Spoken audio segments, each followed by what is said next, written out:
Serangan Israel di Gaza, puluhan tewas melanggar perjanjian gencatan senjata.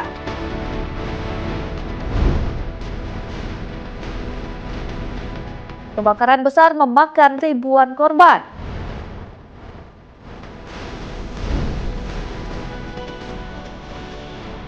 Gubernur termuda Jepang dilantik, terjadi pergeseran generasi politik. Halo pemirsa, selamat datang di Mata Dunia, program yang mengupas berita dan peristiwa global dari berbagai belahan dunia. Sama saya Ajeng Tiara, berikut berita selengkapnya.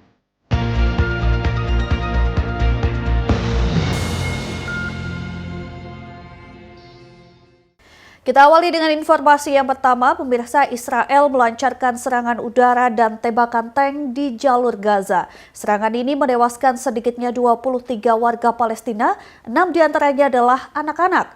Peristiwa ini mengancam stabilitas gencatan senjata yang digagas Presiden Amerika Serikat Donald Trump pada 10 Oktober 2025.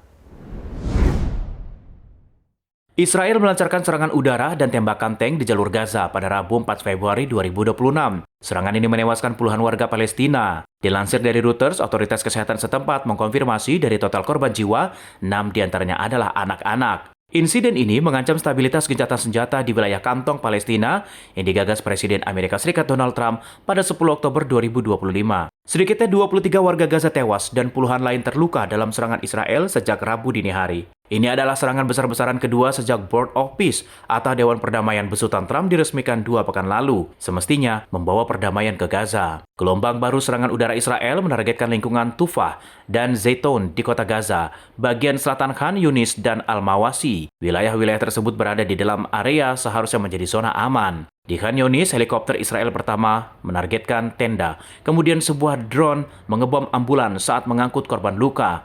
Al Jazeera melaporkan masyarakat di jalur Gaza takut berada di jalan karena serangan tidak bisa diprediksi dan terjadi tanpa peringatan. Menurut kantor media pemerintah Gaza, Israel melanggar perjanjian gencatan senjata sebanyak 1.520 kali sejak perjanjian berlaku pada 10 Oktober tahun lalu, menewaskan 556 orang dan melukai 1.500 lain. Kelompok Hamas memberikan peringatan keras kepada Israel terkait rentetan pelanggaran kesepakatan gencatan senjata di jalur Gaza. Hamas menegaskan tindakan militer Israel terus berlanjut akan memicu konsekuensi serius. Di sisi lain, militer Israel menyatakan serangan merupakan respon atas tembakan milisi terhadap pasukan Israel yang beroperasi di dekat garis gencatan senjata dengan Hamas. Pihak militer mengklaim seorang tentara Israel terluka parah akibat tembakan milisi. Mereka menyebut aksi itu sebagai pelanggaran nyata terhadap perjanjian gencatan senjata yang sedang berlangsung. Kekerasan ini terjadi hanya 3 hari setelah Israel membuka kembali perbatasan Rafah dengan Mesir. Situasi di perbatasan Rafah sempat diwarnai ketidakpastian pada Rabu 4 Februari 2026.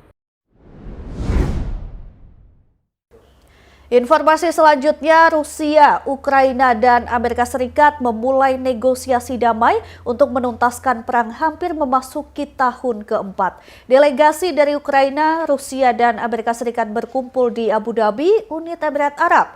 Perundingan dibayangi eskalasi Rusia ke Ukraina. Gedung Putih pada Selasa 3 Februari 2026 mengumumkan utusan khusus Amerika Serikat Steve Witkoff dan menantu Presiden Donald Trump, Jared Kushner, menghadiri negosiasi trilateral dengan Rusia dan Ukraina di ibu kota Uni Emirat Arab Abu Dhabi. Hal ini disampaikan juru bicara Gedung Putih, Caroline Leavitt, kepada Fox News. Pada Rabu 4 Februari 2026, Rusia, Ukraina, dan Amerika Serikat memulai negosiasi damai untuk menuntaskan perang hampir memasuki tahun keempat. Para delegasi dari Ukraina, Rusia, dan Amerika Serikat berkumpul di Abu Dhabi, Uni Emirat Arab. Media pemerintah Rusia melaporkan delegasi Moskwa sudah tiba di lokasi. Perundingan dijadwalkan selama 2 hari, sebelumnya sempat tertunda dari akhir Januari 2026. Diplomasi ini dibayangi eskalasi serangan udara Rusia yang masif menjelang pertemuan. Moskwa melancarkan serangan drone dan rudal menyasar jaringan energi Ukraina, mengakibatkan pemutusan aliran listrik dan pemanas di tengah suhu ekstrim berada di bawah titik beku. Presiden Ukraina Volodymyr Zelensky menilai serangan Rusia menunjukkan ketidakpastian Rusia berdialog secara jujur. Sejauh ini nasib wilayah di Ukraina Timur menjadi ganjalan utama. Rusia mengajukan syarat agar Kiev menarik pasukan dari sebagian wilayah Donbas, termasuk kota-kota strategis kaya sumber daya alam. Rusia menuntut pengakuan internasional atas wilayah yang sudah diduduki. Sebaliknya Kiev menolak keras. Ukraina memperingatkan menyerahkan wilayah hanya akan membuat Rusia semakin berani melakukan invasi di masa depan. Beralih ke kabar lain, ribuan orang mengungsi setelah kebakaran besar melanda sebuah pulau kecil di Filipina Selatan. Otoritas setempat memperkirakan lebih dari 1.000 rumah terbakar. Sekitar 5.000 orang terpaksa mengungsi ke tempat lain. Kebakaran besar melanda sebuah pulau kecil di Filipina Selatan, tepatnya di Bongao, di Provinsi Tawi-Tawi, wilayah Bangsamoro, pada Selasa malam 3 Februari 2026. Pihak berwenang setempat memperkirakan lebih dari 1.000 rumah kecil terbakar. Sementara sekitar 5.000 orang terpaksa mengungsi ke tempat lain. Kobaran api membesar menghanguskan rumah-rumah warga. Nyala api dengan cepat merambat ke seluruh kawasan permukiman yang didominasi rumah semi permanen dan berjarak rapat. Menurut data sementara dari MDirmo Bongao, sedikitnya 1.000 rumah dilaporkan hancur total akibat amukan si jago merah. Angin kencang dan kondisi lingkungan yang padat mempercepat penyebaran api sehingga menyulitkan proses pemadaman. Petugas pemadam kebakaran bersama dengan relawan berjuang memadamkan api selama berjam-jam sambil mengevakuasi warga ke lokasi yang aman. Petugas pemadam kebakaran membutuhkan waktu lebih dari 4 jam untuk memadamkan api. Belum ada laporan resmi mengenai korban jiwa, namun ratusan keluarga kehilangan tempat tinggal dan harta benda. Pihak berwenang masih melakukan penyelidikan untuk mengetahui penyebab pasti kebakaran serta menyalurkan bantuan darurat bagi para korban terdampak. Pemirsa, Takato Ishida terpilih sebagai gubernur prefektur Fukui, Jepang setelah mengungguli para rivalnya dalam pemilihan lokal digelar di Jepang. Kemenangan ini mencatat sejarah baru. Terjadi pergeseran generasi politik. Ishida menjadi gubernur termuda di negari matahari terbit. Takato Ishida memenangkan pemilihan gubernur prefektur Fukui, Jepang yang digelar pada Minggu 25 Januari 2026. Ia memperoleh 134.000 lebih suara. Hasil ini unggul tipis dari para kandidat lain dan resmi dilantik sebagai gubernur termuda di usia 35 tahun. Sebelum terjun ke dunia politik elektoral, Ishida dikenal sebagai birokrat berpengalaman di Kementerian Luar Negeri Jepang. Latar belakang diplomasi dan pengalaman internasional menjadi salah satu modal utama dalam kampanyenya di prefektur Fukui. Menariknya, Ishida maju sebagai kandidat independen tanpa dukungan partai politik besar di tengah dominasi mesin partai dalam politik lokal Jepang. Kemenangan ini dinilai sebagai pencapaian yang tidak biasa. Selama masa kampanye, Ishida mengedepankan pendekatan lebih profesional dan komunikatif. Aktivitasnya cukup aktif di media sosial, ini dinilai berhasil menarik perhatian pemilih muda dan membangun kedekatan dengan masyarakat. Sejumlah pengamat menilai kemenangan Takato Ishida sebagai sinyal terjadi pergeseran generasi dalam kepemimpinan daerah di Jepang. Hadir sebagai sosok pemimpin baru, Ishida diharapkan mampu membawa gaya kepemimpinan lebih adaptif di tengah dinamika politik lokal. Pemirsa, usai jeda ada kabar baru dari Roma, air mancur Trevi kini dipungut biaya. Tetap saksikan Mata Dunia.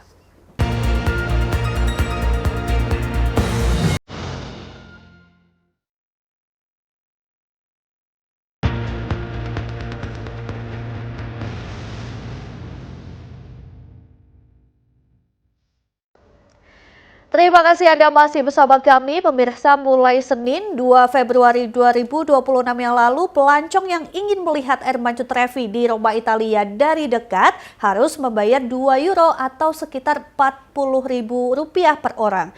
Pemungutan biaya ini dilakukan lantaran pemerintah kota Roma ingin mengendalikan kerumunan di salah satu air mancur terkenal di dunia. Pemerintah Roma, Italia memberlakukan sistem tiket masuk di air mancur Trevi di Roma mulai Senin 2 Februari 2026. Pelancong ingin melihat air mancur Trevi dari dekat harus membayar 2 euro atau sekitar 40.000 per orang. Biaya tersebut meniru sistem tiket serupa di Monumen Pantheon Roma dan pajak harian yang diberlakukan di Venesia pada tahun 2025. Semua biaya dipungut untuk mengurangi pariwisata berlebihan dan membuat kota lebih layak huni bagi penduduknya. Imbas dari aturan baru ini, area dekat kolam air mancur menjadi lebih lengang dan nyaman bagi wisatawan yang ingin berfoto tanpa desakan kerumunan. Meski air mancur Trevi kini berbayar, namun wisatawan tidak keberatan. Wisatawan mengatakan biaya tiket merupakan harga kecil yang harus dibayar demi bisa mengakses ke air mancur yang terkenal berkat film Federico Fellini, La Dolce Vita. Air mancur Trevi menjadi latar film legenda La Dolce Vita karena Federico Fellini selama bertahun-tahun sering dipadati pengunjung. Kepadatan tersebut kerap menyulitkan wisatawan untuk menikmati keindahan air mancur barok abad ke-18 secara maksimal. Sejumlah wisatawan menyebut positif kebijakan ini. Mereka menilai biaya 2 euro sepadan dengan pengalaman berfoto lebih nyaman, sekaligus berkontribusi dalam upaya pelestarian air mancur Trevi untuk generasi mendatang. Pemerintah Kota Roma memperkirakan penjualan tiket ini dapat menghasilkan setidaknya 6 juta euro atau sekitar 120 miliar rupiah per tahun. Dana tersebut akan digunakan untuk membayar petugas pengelola, perawatan fasilitas, serta memberikan akses gratis bagi warga lokal ke sejumlah museum di ibu kota Italia. Selanjutnya kabar dari Washington DC, Amerika Serikat. Kebun Binatang Nasional Smithsonian menyambut kelahiran seekor bayi gajah Asia betina. Kelahiran ini menjadi yang pertama dalam hampir 25 tahun dan dianggap sebagai pencapaian penting dalam upaya konservasi gajah Asia. Bayi gajah merupakan hasil program konservasi spesies terancam punah. Kebun Binatang Nasional Smithsonian di Washington DC, Amerika Serikat menyambut kelahiran seekor bayi gajah Asia betina pada Senin 2 Februari 2026 waktu setempat. Dilaporkan Reuters, bayi gajah ini merupakan keturunan dari induk betina berusia 12 tahun bernama Nilin dari pejantan berusia 44 tahun bernama Spike. Keduanya mengikuti program perkembangbiakan pada April 2024. Petugas kebun binatang menyatakan bayi gajah tersebut lahir dalam kondisi sehat dengan berat sekitar 140 kg dan tinggi 98 cm. Sebelum diperkenalkan kepada publik, bayi gajah ini akan menjalani masa perawatan selama sekitar 1 bulan di luar area pameran. Langkah ini dilakukan untuk memperkuat ikatan antara anak, induk, dan kawanannya. Program perkembangbiakan ini merupakan bagian dari upaya jangka panjang Kebun Binatang Nasional Smithsonian dalam menambah populasi gajah Asia yang saat ini terancam punah. Ya pemirsa, Tokyo, Jepang mengadopsi teknologi robotik di balik kelangkaan tenaga kerja dan populasi penduduk yang menua. Di Jepang, sejumlah kafe memakai teknologi robotik sebagai pelayan dan barista. Robot ini diharapkan membantu menjaga operasi kafe hingga produktivitas kembali normal. Teknologi semakin berkembang cepat dan bisa memudahkan pekerjaan manusia. Teknologi bisa mengganti pekerjaan manusia. Di sebuah kafe di kawasan Shibuya, Tokyo, Jepang, mempekerjakan sebuah robot sebagai barista atau pembuat kopi. Barista robot bernama Sawyer. Robot ini bisa menggiling biji kopi, menyeduh minuman, dan melayani hingga 5 pengunjung secara berurutan dengan layanan otomatis. Robot diprogram untuk membaca tiket pesanan dari mesin vending, lalu memproses pembuatan kopi secara otomatis dengan layar interaktif. Adalah Cafe Hena mengoperasikan Sawyer menyatakan penggunaan robot adalah salah satu cara meningkatkan produktivitas dan mengatasi kurang tenaga manusia. Kehadiran robot ini menjadi arah baru menarik bagi pelanggan yang ingin mengalami layanan futuristik. Diketahui, Jepang mengalami krisis populasi. Penurunan populasi dimulai pada 1968.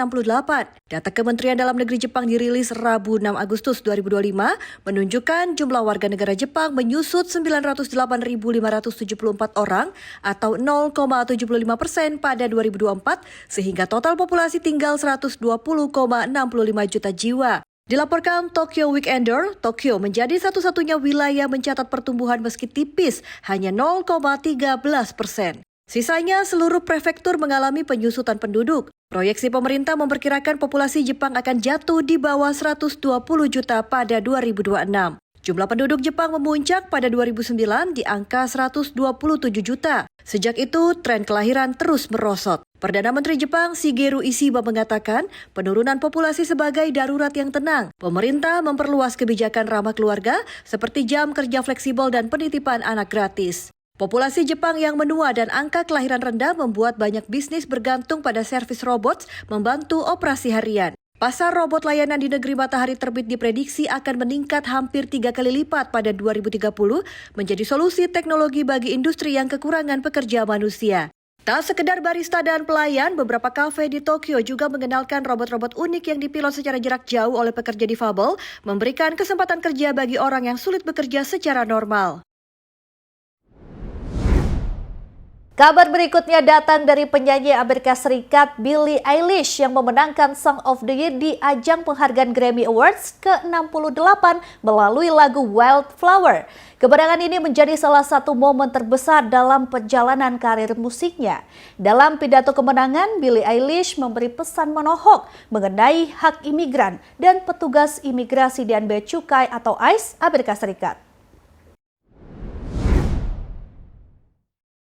Billie Eilish meraih pemenang Song of the Year di ajang penghargaan Grammy Awards ke-68 melalui lagu Wildflower pada Minggu 1 Februari 2026. Dalam kategori bergengsi tersebut, Billie berhasil mengalahkan sejumlah nominasi kuat, termasuk karya dari Lady Gaga, Bad Bunny, Rose dan Bruno Mars, Kendrick Lamar bersama ZZA serta Sabrina Carpenter. Seperti dilansir People.com, Billie menerima trofi bersama Phineas O'Connell di atas panggung. Dalam pidato kemenangannya, ia menyampaikan pesan kuat mengenai hak imigran. Billie mengucapkan, "No one is illegal on stolen land," atau tak seorang pun ilegal di tanah yang dicuri. Billie Eilish juga terlihat mengenakan pin bertuliskan Eyes Out sebagai bentuk kritik terhadap kebijakan imigrasi dan bea cukai Amerika Serikat. Pernyataan tersebut disambut tepuk tangan meriah dari hadirin dan langsung menjadi salah satu momen paling dibicarakan di malam penghargaan kemenangan ini, tak hanya menegaskan posisi Billie Eilish sebagai salah satu penulis lagu terbaik saat ini, namun juga menunjukkan bagaimana artis populer kian memanfaatkan panggung besar untuk menyuarakan isu sosial, khususnya terkait kemanusiaan dan hak asasi manusia. Seperti diketahui, Badan Imigrasi dan Bea Cukai Amerika Serikat atau ICE melaporkan lebih dari 605.000 deportasi antara 20 Januari hingga Desember 2025. Jumlah orang ditahan di pusat penahanan ICE meningkat drastis hingga 75% pada tahun 2025. Angka ini mencapai rekor tertinggi. Pada 4 Februari 2026, Trump memerintahkan penarikan sekitar 700 agen imigrasi, sekitar 25% dari total dari Minnesota, usai terjadi gelombang protes keras dan insiden penembakan menewaskan warga sipil. Namun, ini bukan penghentian total, karena sekitar 2.000 agen tetap beroperasi di Minnesota. Jangan kemana-mana pemirsa, usai jeda kami akan kembali dengan informasi seorang pegiat berupaya meningkatkan kesadaran sampah di antariksa. Tetaplah bersama kami di Mata Dunia.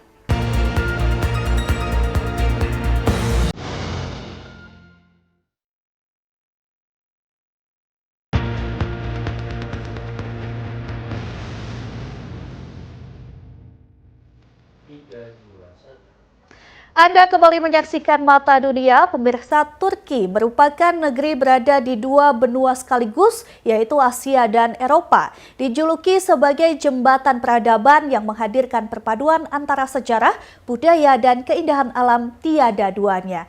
Kali ini akan mengajak Anda melihat keindahan negeri 4 musim ini. Berikut tayangannya untuk Anda.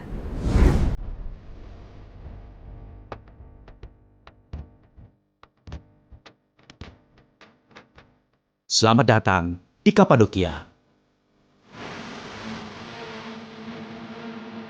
Keajaiban alam di sini terbentuk dari letusan gunung berapi jutaan tahun lalu, menghasilkan batuan tufa mudah tererosi angin dan hujan sehingga membentuk cerobong-cerobong peri setinggi puluhan meter. Lebih dari sekedar pemandangan, Kapadokia menyimpan warisan peradaban Kristen awal. Gereja-gereja batu di Goromeb dipenuhi fresko berusia ribuan tahun.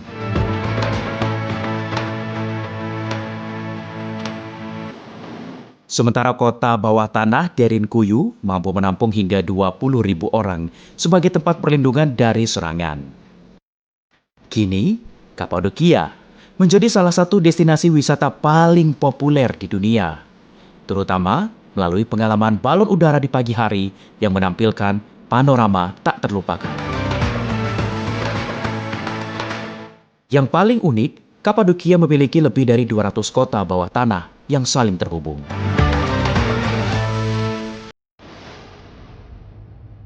Selanjutnya kita menuju ke Sanliurfa, kota kuno yang dikenal sebagai kota para nabi.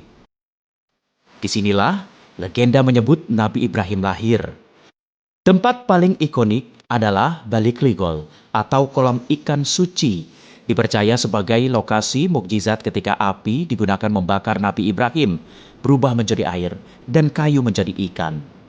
Hingga kini, ikan-ikan di kolam ini dianggap suci dan tidak boleh ditangkap.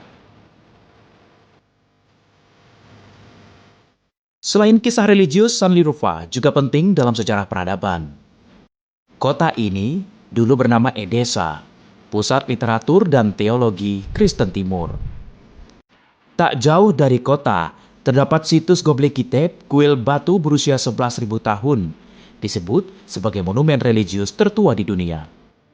Bahkan, Göbekli Tepe di Sanliurfa lebih tua dari piramida Mesir.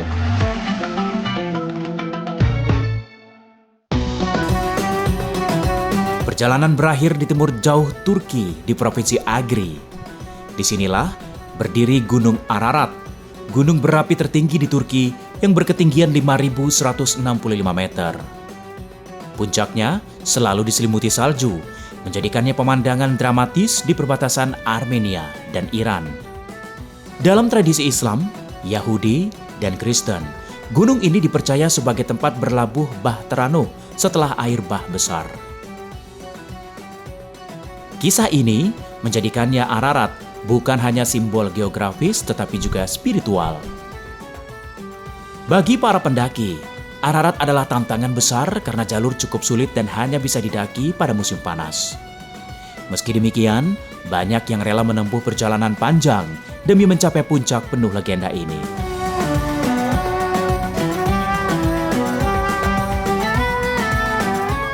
Di pesisir barat Turki berdiri megah Efesus. Kota kuno pernah menjadi pusat perdagangan dan intelektual dunia Romawi. Disinilah berdiri perpustakaan Celsus, mampu menyimpan ribuan gulungan naskah kuno. Teater raksasa menampung hingga 25.000 orang dulu digunakan untuk pertunjukan gladiator hingga pidato politik. Tak kalah penting, Efesus juga dikenal sebagai salah satu dari 7 keajaiban dunia kuno seperti kuil Artemis. Meski kini tersisa puing-puing, namun dulu kuil ini dianggap bangunan religius terbesar di dunia.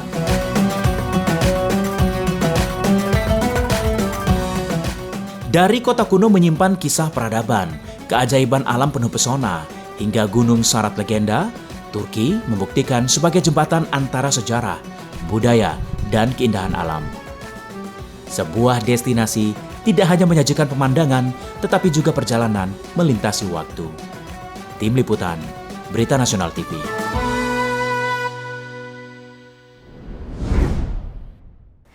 Beralih ke kabar lain, seorang pegiat lingkungan antariksa di Amerika Serikat berupaya meningkatkan kesadaran warga akan sampah antariksa melalui sebuah situs internet. Di situs yang dikelolanya, warganet bisa melihat visualisasi sampah antariksa yang nyaris bertabrakan secara real time. Saat mengamati langit malam, kita tidak akan bisa melihat ribuan keping sampah yang ada di antariksa. Menurut Mori Baja, manusia mencemari orbit bumi dengan satelit-satelit tua dan puing-puing yang sudah tidak terpakai lagi, seperti manusia mencemari daratan, udara, dan lautan. It's bad news, and basically when things collide in major collisions, two objects become tens of thousands of smaller pieces that then become hazardous to other satellites providing services and capabilities that we depend upon. Moriba adalah ahli astrodinamika yang mempelajari gerakan benda-benda alami dan buatan di antariksa. Ia adalah salah satu dari sekian banyak orang yang mengatakan sampah antariksa adalah masalah yang terus meningkat. Ia mengambil posisi yang unik bahwa sampah antariksa adalah masalah lingkungan. I just felt very passionately about it and it made sense to me. I felt this inner calling. Moriba lahir di San Francisco tapi dibesarkan di Venezuela. Ia pernah masuk ke Angkatan Udara Amerika, di mana ia tertarik pada antariksa dan mulai mempelajari puing-puing di orbit bumi pada 2006. The orbital highways are getting crowded, and the services and capabilities that we depend upon are in jeopardy of being lost to collisions from orbiting space debris. Moriba menciptakan Wayfinder, sebuah basis data yang menganalisis berbagai sumber informasi tentang objek-objek di antariksa dan memvisualkan apa yang ada di orbit secara waktu nyata. Kini Wayfinder melacak sekitar 30.000 objek di orbit bumi, padahal hanya 4.000 yang masih berfungsi. John telah mengenal Moriba selama bertahun-tahun. Ia bekerja dengan NASA, Angkatan Udara Amerika, dan lembaga-lembaga lain yang juga melacak puing antariksa. The data's all right there. You can't escape the data. The more you put up there, the more near collisions that you have. The space station's done already over 25 maneuvers because of large debris. Meskipun pedoman PBB mendesak negara-negara untuk tidak membuat lebih banyak sampah antariksa, tapi Rusia, India, dan Tiongkok sudah meledakkan satelit sebagai uji coba senjata, sehingga menciptakan ribuan serpihan lagi menurut John. Kongres Amerika tengah membahas RUU sampah antariksa yang diajukan lintas partai. So it's up to every country to kind of be the traffic cop for the people that it authorizes to conduct space activities. Moriba berharap karyanya akan membantu mendidik dan memberdayakan para pengambil keputusan untuk mengambil tindakan yang diperlukan dalam upaya pembersihan sampah antariksa.